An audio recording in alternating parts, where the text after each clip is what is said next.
Vote দিয়ে সুযোগ দিলে ভবিষ্যতে নারীদের নির্বাচনে আনা হবে।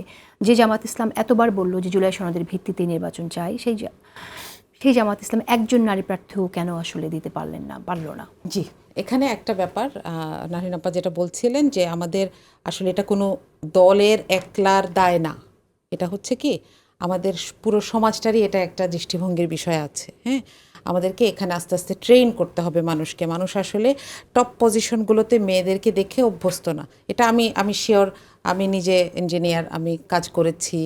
এরপর যারা ফিল্ডে কাজ করেছেন, যদি কখনো কোনো ডেটা সংগ্রহের জন্য যান, দেখবেন যে এসব জায়গায় মানুষের অ্যাকসেপ্টেন্সের একটু ঝামেলা আছে। আচ্ছা, এবার আমি দলীয় অবস্থানটাতে টপ পজিশনসে প্রচুর নারী কাজ করছেন। না আছেন, কিন্তু ভোটের জায়গাটা বুঝেন। আপনাকে একটা জায়গায় যখন আপনি ভোট দিতে যাবেন, আপনি শুধু চারতলা বাড়িতে যাবেন না।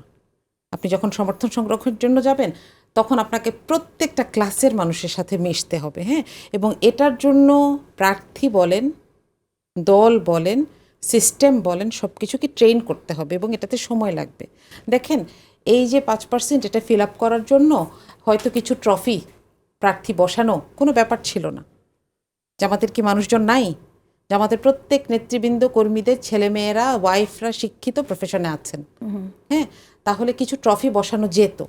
কিন্তু আমার কাছে মনে হয়েছে যে তারা সময় নিতে চান।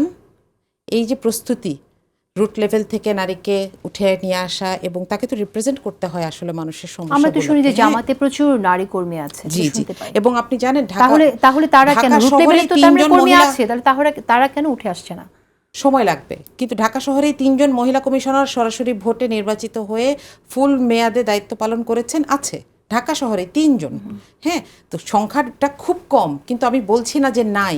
কিন্তু আমার মনে হচ্ছে যে তারা সংসদ নির্বাচনের আগে এটার ব্যাপারে প্রস্তুতি নিতে চান এবং তাদের এ ব্যাপারে প্রস্তুতি আছে। হ্যাঁ, জাস্ট কিছু ট্রফি দেওয়ার বদলে হয়তো এমন মানুষ উঠিয়ে নিয়ে আসবেন তারা, যারা সংসদে সত্যিকারভাবে তার এলাকাকে বা তার কমিউনিটিকে রিপ্রেজেন্ট করবেন। এই সময় এতদিন জামাত ইসলাম তো নতুন দল না, এটা এনসিপির কাছ থেকে আমরা শুনতে পারি যে আমরা এখন রেডি না। আমি এখানে একটা শব্দ আপাকে একটু ধরে দিতে চাই, কারণ আমি জেন্ডার স্টাডিজে পড়াশোনা করেছি। আপা নারী নেতৃত্বকে এই মুহূর্তে একটা শব্দ দিয়ে বলেছেন trophy, which is very objectionable. হ্যাঁ, কারণ বাংলাদেশের অন্যান্য দলে যেসব নারীরা আজকে ইলেকশন করছে তারা ট্রফি নয়।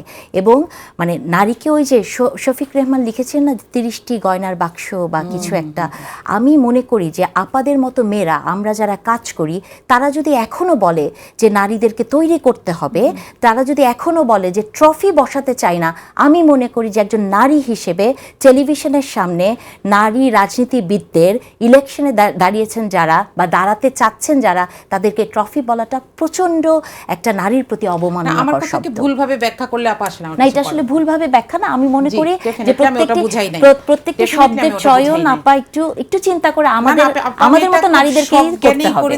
যে শুধু 5% কোটা ফিল আপের জন্যই দেওয়া না, আমরা প্রস্তুতি নিয়ে আসতে চাই।